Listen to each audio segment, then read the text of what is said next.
What a fantastic description of exoplanets, such incredible imagination. I'm Roger and this is Bookshook, and today's podcast is all about the first half of March's book, Bewilderment by Richard Powers, published in 2021. So the idea of the podcast is that we'll spend a month reading a book, hopefully together. I'll split the book into 2 equal halves. On the second Friday of the month, I'll share my thoughts and yours on the first half of the book, maybe make a few predictions. And when we finish reading the book, I'll publish part 2 of the podcast in a similar vein. That'll be on the last Friday of the month, the 25th of March. We'll decide whether it's a book we'd recommend to a friend or not. Of course, you don't have to read anything at all. If you're into Audible, then you can listen to the book, or you can do neither, of course, and just join me for the ride. I'll be summarising what happens in the book just for you, but be aware there may be spoilers. You can leave a comment or start a conversation at the Bookshook YouTube channel, or send an email to bookshook@yahoo.com. Maybe you have thoughts you want to express about the book that I've missed, or there's something you agree with or really disagree with. I'd love to share your experiences in the next episode. Welcome to Bookshook.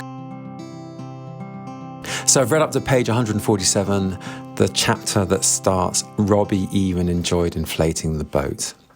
So Robin is a 9-year-old who is, quote, in trouble with the world. He's stargazing with his dad, and it appears that his mum, Alyssa, is dead. Interestingly, Robin speaks in italics. Is he perhaps dumb, I'm thinking, or using sign language? Hopefully we'll find out shortly. Robin inquires whether there is anyone out there in the universe and the consequences of, quote, not hearing anything ever from the stars. Their father responds that it wouldn't mean anything definite.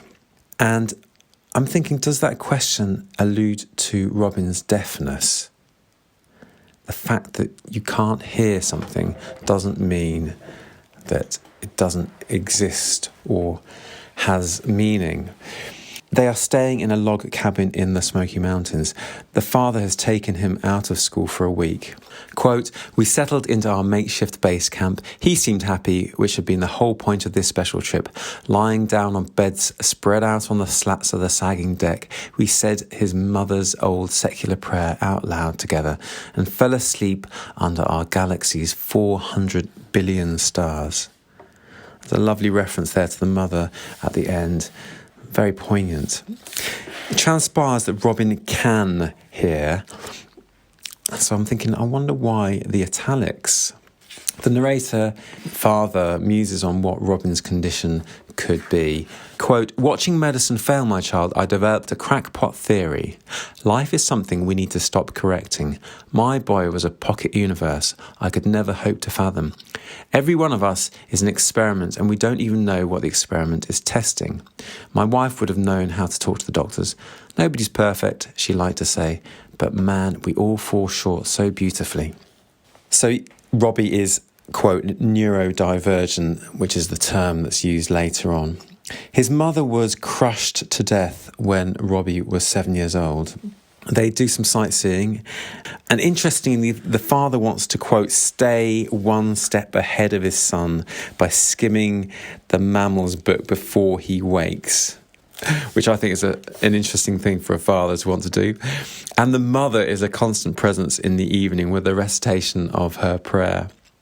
Robin wakes up from a terrible nightmare. Quote, Dad, with all those places to live, how come nobody's anywhere? He says. It's obviously upsetting him quite a lot.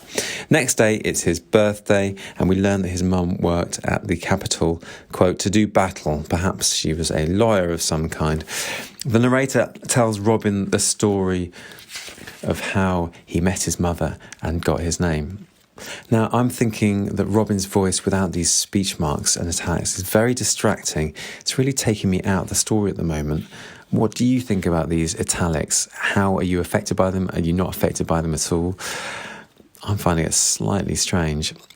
The father shows him a planet called Devour, DVAU, and explains why the conditions aren't quite right for life. And all through this first half, he starts showing him these imaginary planets. They go to a waterfall, and it reminds the narrator of his wife, Ali. His son clocks this, and the father doesn't deny it. And as they camp down at night, the father tells of how the mother used to quote the Four Immeasurables, which is a Buddhist mantra. Quote, I told him it came from Buddhism, the Four Immeasurables. There are 4 good things worth practicing: being kind toward every living thing, staying level and steady, feeling happy for any creature anywhere that is happy, and remembering that any suffering is also yours. We learn that the father's, quote, looks for life in outer space. He's an astrobiologist. Robin is still struggling with this Fermi's paradox. Now, Fermi's paradox is, quote, how, given all the universe's time and space, there seemed to be no one out there. He'd held on to the question since our first night in the cabin, looking through our telescope at the Milky Way. Where was everybody? Continuing on, the father says, quote, I lay in our tent that night thinking how Robbie had spent 2 days worrying over the silence of a galaxy that ought to be crawling with civilizations. As he's lying next to his son, contemplating Fermi's paradox and not wishing the zoo hypothesis to be correct, he thinks of Ali. Now, the zoo hypothesis is the idea that we are all kind of in some kind of simulation or zoo. Quote, they created consoling playthings, countless sealed-off planets where life could evolve again in its pristine state, a bit like a terrarium. So we're just in a zoo. The father thinks of Ali again, quote, Ali, tell me what to do. We're fine together in the woods, but I'm afraid to take him home. They look at a rogue planet called Falasha, and it's teeming with life. Quote, we went to the bottom of Falasha's oceans, into their volcanic seams. We aimed our headlamps into the deepest trenches, and he gasped. Creatures everywhere, white crabs and clams, purple tube worms and living draperies, everything fed on the heat and chemistry oozing from hydrothermal vents. We learn that the world is going to pieces. There's war, there's cutting down of forests, there's terrorism. You can be put in jail for now criticising the president. They listened to a sci-fi novel called Flowers for Algernon on the way home. This is the father, narrator, speaking. Quote, I'd read it at age 11. It was one of the first books in my 2,000-volume library of science fiction. I bought it in a used bookstore, a mass-market paperback bearing a creepy image of a face halfway between mouse and man. Paying for it with my own money felt like cracking the code of adulthood. Holding it open in my hands, I wormholed into a different earth. Small, light, portable parallel universes turned out to be the only thing in this life I'd ever collect. It's a nice little comment on books there. I must read this Flowers for Algernon, perhaps for a future podcast. The narrator father checks in on his uni department, and we learn of Jing, his graduate student and colleague Stryker, who he's not so keen on. And I'm thinking, will the Chinese-American tensions highlighted in the book so far cause any rift between he and Jing? I hope not. We learn the narrator is called Theo. And then we have Theo's backstory. We learn that he had a difficult family life and how he grew to love astrobiology. He meets Alyssa in a computer lab and they fall in love. Theo shows Robin videos of his mum, who is an animal rights lawyer. And it's a very moving chapter we have. Robin believes his mum may have turned into a salamander. And the father says, why a salamander? And Robbie replies with easy, because she's fast and she loves the water, and because how, like you always say, she's totally her own species. Robbie gets angry at one of his mum's quotes about animal cruelty. Listen to this. 2%, Dad, he snarled like a cornered badger. Only 2% of all animals are wild. Everything else is factory cows and factory chickens and us. Theo describes another imaginary planet called Pelagos. Quote, dozens of dispersed intelligent species spoke millions of languages. Even the pigeons numbered in the hundreds. No town was bigger than a hamlet. Every few miles we came across a speaking thing whose shape and colour and form were wholly new. The most universally useful adaptation seemed to be humility. So he describes these planets as part of Robbie's bedtime routine. Quote, I was still dreaming up new layers to our creation when I realised I didn't need any more. I leaned in. Robin's breath came light and slow. The stream of his consciousness broadened to a miles-wide delta. I slipped off the bed and reached the doorway without a sound, but the click of the light switch jolted his body upright in the sudden dark. He screamed. I flipped the light back on. We forgot Mum's prayer, and they're all dying. We said it together. May all sentient beings be free from needless suffering. But the boy who took the next 2 hours getting safe enough to fall back asleep was no longer sure if that prayer was doing much of anything. So he makes these simulated worlds for his day job. Quote, I made worlds by the thousands. I simulated their surfaces and cores and living atmospheres. I surveyed the ratios of telltale gases that might accumulate, depending on a planet's evolving inhabitants. I tweaked each simulation to match plausible metabolic scenarios, then incubated the parameters for hours on a supercomputer. Out popped Gaian melodies, unfolding in time. The result was a catalogue of ecosystems and the biosignatures that would reveal them. When the spaceborne telescope that all my models waited for launched at last, we'd already have spectral fingertips on file to match to any imaginable perpetrator of the crime of life. Theo is giving a lecture when he gets a text to say his son has hurt another child. He's basically thumped him in the face. The, quote, over-professionalised head teacher wants to put Robin on psychoactive drugs, but Theo is very resistant to this. And then a big school fight happens. Quote, Jaden said they think that Mum was, and then he goes on, they have a conversation, and there's a question about whether possibly suicide might have cropped up in her thoughts before she died. She was actually trying to manoeuvre out of the way of an animal that ran in front of her car. There is the possibility that Theo doesn't want to let Robin know that she was carrying his sister. I think perhaps Robin should have learnt the whole truth.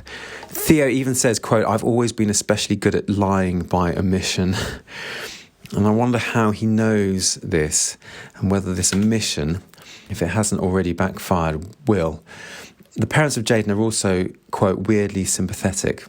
Quote, I called the boy's parents, half expecting them to sue me over the phone. Instead, they were weirdly sympathetic. Their boy had given them more information than mine had given me, but they weren't volunteering anything. Everyone involved was protecting me. I couldn't tell from what. Robin takes on the project of painting American endangered species, then selling them at a farmer's market. It's an interesting idea. Theo lets Robin skip school since Robbie says, quote, Mum says everything's dying, so what's the point? Poor Theo is really struggling as a parent, I think. He's making some bad decisions. He's lying to the office, saying that Robin has a doctor's appointment. Surely that will backfire. Robin wants to paint again the next day, and the dad says no, and the dad ends up physically assaulting Robbie. Quote, we fought. He tried to claw my face. I took his arm and twisted way too hard. Robin screamed and dropped sobbing on the floor. I wanted to die. The back of his hand was half a crushed butterfly. Again, another bad choice. Theo imagines an exoplanet, Geminus, where he and his son are trapped on opposite sides of a terrible meridian. We go back in time, and he and his wife do a science experiment for her friend, Martin Currier, who is a research scientist. Theo is put in a brain scanner and thinks certain emotions like grief and admiration. And then his wife, Ali, goes into the MFRI scanner as well, where they try to map vigilance and then ecstasy. Quote, I watched Ali's brain print of bliss on a screen in a booth alongside a man I was sure desired her. Currier stared at her unfolding pattern. She's perfect, he says. I had no idea what he was looking at, but even I could see how different this flood was from her patterns a few minutes before.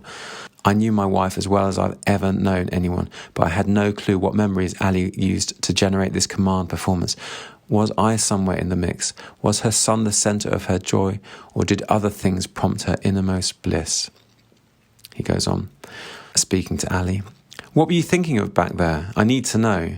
She ignored every sound from me but my pulse. When they get home, they make love. Currier obviously has a bit of a thing for Ali. After Ali's death, Theo returns to Currier's lab to ask for any non-invasive, quote, non-drug way of helping his son. And his reference to, quote, big pharma getting their cut shows that Theo, I think, is very anti-drugs. Not an atypical reaction in some people. His mention of, quote, would Ritalin have helped is met with an unscientific and derisive comment. And I'm thinking, for a scientist, Theo seems quite unscientific in his attitude to psychoactive drugs. The way Currier is going to help Robbie, he does agree to, is by a process called DECNEF, decoded neural feedback. Currier says, quote, "A high-performing trainee, someone who shows a knack with the feedback, can enjoy symptom amelioration for several weeks." Now, the Wikipedia article on DECNEF says the following: decoded neurofeedback is the process of inducing knowledge in a subject by increasing neural activation in predetermined regions in the brain, such as the visual cortex. This is achieved by measuring neural activity in these regions via functional magnetic resonance imaging, fMRI, comparing this to the ideal pattern of neural activation in these regions for the intended purpose, and giving subjects feedback on how close their current pattern of neural activity is to the ideal pattern. Without explicit knowledge of what they are supposed to be doing or thinking about, over time participants learn to induce this ideal pattern of neural activation. Corresponding to this, their, quote, knowledge or way of thinking has been found to change accordingly. It goes on, experiments conducted in 2011 at Boston University and ATR Computational Neuroscience Laboratories in Kyoto, Japan, demonstrated that volunteers were able to quickly solve complex visual puzzles they had not previously had exposure to. They did so by receiving the brain patterns of other volunteers who had already learned to solve the puzzles through trial and error methods. The research has far-reaching implications for treating patients with various learning disabilities, mental illness, memory problems, and motor functionality impairments. The meeting ends with Currier agreeing to help Robin. Quote, "I was entrusting my traumatised son to a careerist neuroscientist birder who still had a thing for my dead wife and decorated his office with cheesy posters quoting Thoreau. Robin goes into the MFRI scanner and learns to manipulate a dot, and it makes him feel great." Quote, and this is Robbie speaking, "They gave me music this time, Dad. It was totally crazy. I could raise and lower the notes and make them go faster and slower and change the clarinet to a violin just by wanting it." He carries on, and this is now Theo thinking. Quote, "Robin and I walked from the neuroscience building to the lot where I was parked. He held my forearm, chattering. He hadn't grappled me so much in public since he was 8. Decoded neurofeedback was changing him, as surely as Ritalin would have. But then everything on earth was changing him. Every aggressive word from a friend over lunch, every click on his virtual farm, every species he painted, each minute of every online clip, all the stories he read at night and all the ones I told him. There was no Robin, no one pilgrim in this procession of cells for him ever to remain the same as. The whole kaleidoscopic pageant of them, parading through time and space, was itself a work in progress." Robin tugged on my arm. "Who do you think that guy is?" And he replies with, "What guy?" "The one whose brain I'm copying." "It's not one guy, it's the average pattern of a few different people." Robbie goes on to say, quote, "I feel like they're coming over to my house to hang out or something, like we're doing stuff together in my head." And then we go on to hear Theo trying to express how amazing the universe is to Robin. And I'm going to quote the whole chapter. Quote, "The laws that govern the light from a firefly in my backyard as I write these words tonight also govern the light emitted from an exploding star 1 billion light years away. Place changes nothing, nor does time. One set of fixed rules runs the game in all times and places. That's as big a truth as we Earthlings have discovered or ever will in our brief run. But the place is big. I tried to tell my son, you can't imagine how big. Think of the most unlikely place." And Robin says, "Pure diamond." And Theo says, "They exist." And Robbie carries on with, "A planet where the oceans are hundreds of miles deep, a planet with 4 suns?" And Theo says, "Yes, times 2. And we'll find even stranger places between here and the universe's edge." And Robbie says, "Okay, I'm thinking of my perfect planet, my 1 in a million place." And Theo says, "At 1 in a million, there are roughly 10 million of them in the Milky Way alone." Wow. Kids at school give him a tail made of material because he's, quote, an animal lover. And Dad reacts badly and he calls them jerk faces to his son. But Robin doesn't seem to mind. Theo says, quote, "Our days seem to improve, and not just because I looked for evidence." Theo then describes an Earth-like planet called Stasis. Quote, "Is there intelligence?" my son asked. "Is there anything aware?" I told him no. Nothing on Stasis needed to remember much. or predict much further out than now. In such steadiness, there was no great call to adjust or improvise or second guess or model much of anything. He thought about that. Trouble is, what creates intelligence? I said, yes, crisis and change and upheaval. His voice turned sad and wondrous. Then we'll never find anyone smarter than us. Courier still obviously really likes Ali. Quote, and this is him talking of Robin. He's a distinctive boy, or he wouldn't be in the training in the first place. He picked up a Rubik's dodecahedron from his desk and toyed with it. His eyes turned absent, and I knew who he was daydreaming about. He spoke more to himself than to me. Ali was the most incredible birder. I've never seen anyone so focused. She was pretty out there herself.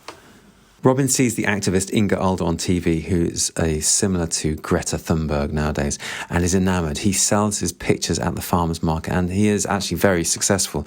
He sends money to a charity and gets a not too helpful thank you note saying that 70% of the money will help endangered species. And this kind of upsets him. He expected all the money to be helped. He decides he needs to protest at the Capitol. So they go there, and Theo is reminded of Ali, who used to testify on bills. And he remembers the last night he saw her. A man criticises Theo for his fathering skills. Remember there at the Capitol, trying to demonstrate. Quote, I'm the Chief of Staff of the Assembly Minority Leader and the father of 4 successful children. What are you teaching this boy, letting him stand out here by himself, holding this? You should be connecting him with existing groups. He could be helping to organise other kids, write letters, work on specific and useful projects. The president is alienating Asians with a visa crisis that impacts his own research student, and Robin is getting worse, and Courier even suggests to Theo that psychoactive drugs might help. But again, he is very resistant, the father. Courier suggests using Ali's ecstasy brain scan as a training tool template for Robin. I'm thinking, wow, this is getting far-fetched. So he goes into the MFRI scanner. Quote, I was pacing in the lab's foyer when he came from the first session. He trained for 90 minutes. Coloured dots, musical pictures and other feedback helped him to find and match the patterns of his mother's brain. And on the drive home, he says, quote, I turned on campus drive towards home, keeping my eyes on the road. Then in a voice I barely recognised, the alien on the front seat next to me said, your wife loves you. You know that, right? So Ali's kind of talking from beyond the grave. Very strange. And there's an answer to a question in Ali's brain scan that Theo is keen to have the answer to. And that brings us to halfway. There's some very interesting questions, I think, to rise from this book so far. Why those italics for Robin's voice? I find it so distracting. What do you think of them? And then what is the question that Theo is desperate to ask? Is it as mundane as, did she love Courier? We've already heard from Robin that, quote, your wife loves you. Or is it something like, did you commit suicide? He wants to know.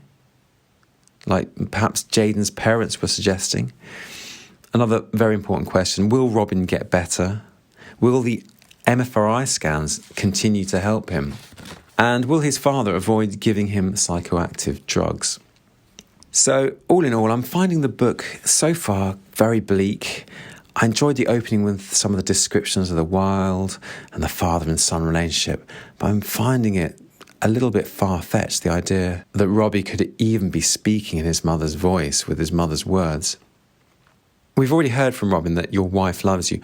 Or did she want to commit suicide, like Jaden's parents suggested? Or is the question, what memory caused her innermost bliss? Remember those questions that Theo had? Was I somewhere in the mix? Was her son the centre of her joy? Or did other things prompt her innermost bliss? I'd imagine it's probably Robin that caused her to have such bliss. I'd imagine we're going to find out. I'm hoping we're going to find out. So some very interesting ideas came out of this first half. The description of exoplanets is fantastic. I love them. This planet didn't have a name, but listen to this. Quote, I gave him a planet where the dominant sentient species could merge into a compound creature with all the powers of its separate parts. His slew of questions stopped the story. Are you for real? How could that even be? Theo says, it's another planet, that's how. And Robbie says, but I mean, are they still separate when they're together or all one single brain? Theo says, one single brain that can have their separate thoughts. Robbie says, "You mean like telepathy?" Theo says, "More than telepathy, a superorganism." Robbie says, "Can the big one, get inside the heads of the little ones? Does he need them all to make it work? What if some of the little ones don't want to join? Or are they really just parts to begin with?" He worried the edge between friendly merger and hostile takeover. I tried to tilt his fascinated horror towards horrified fascination. They do it voluntarily, when times are hard and they need something extra to survive. And later, when things get better, they split up again. He leaned forward, suspicious. "Wait a minute, like slime moulds?"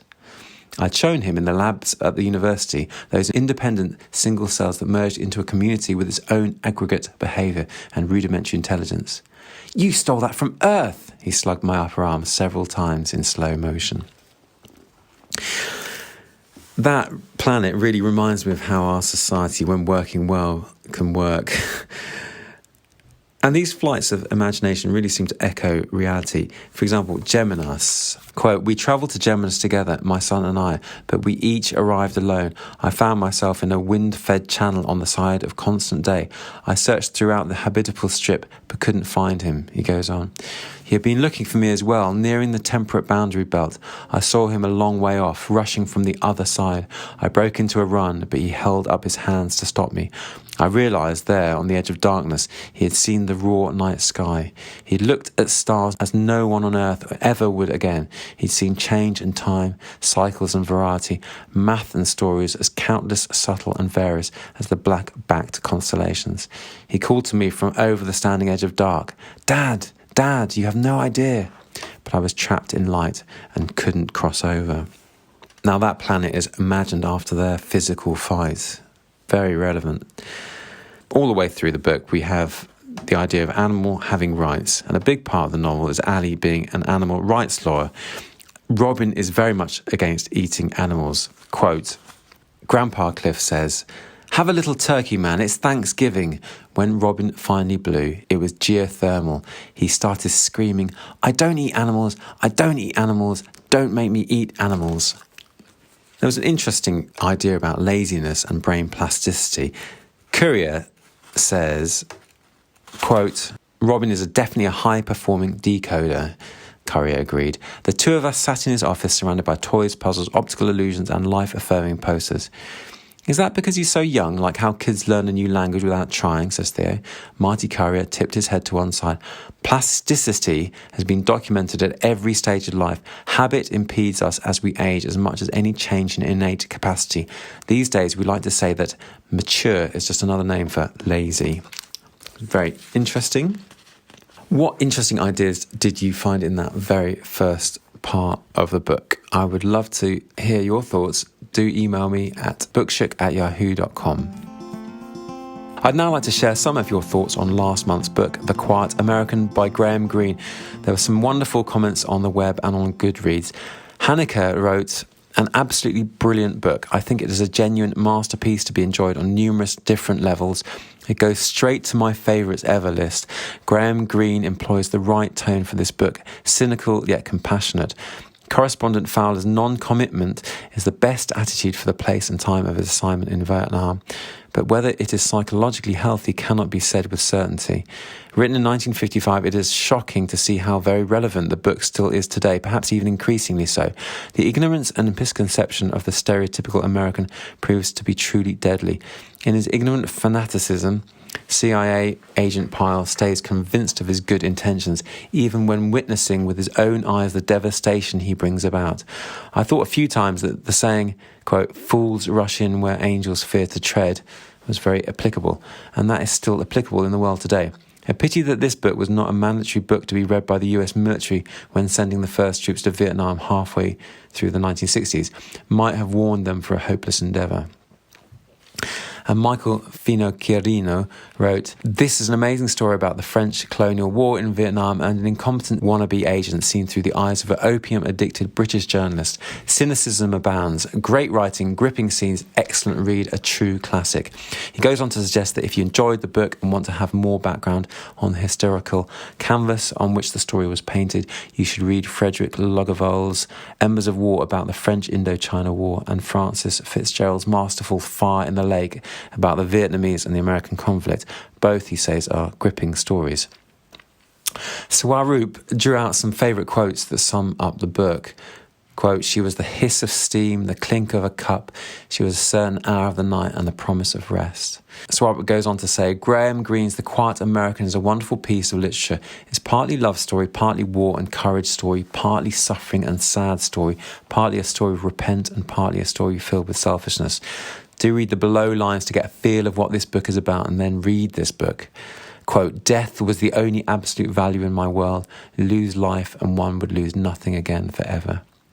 Quote, we wouldn't all do better not trying to understand, accepting the fact that no human being will ever understand another, not a wife, a husband, a lover, a mistress, nor a parent, a child. Perhaps that's why men have invented God. Paul Bryant had a very different take on The Quiet American. Quote, well, I pretty much hated the worldly wary, opium-smoking, politically neutral, smug XXXX of a first-person our man in Vietnam reporter narrator who dolefully wraps his middle-aged melancholia around himself and sprinkles mournful aphorisms into the languid air like ditzy bumblebees dressed up as badass hornets.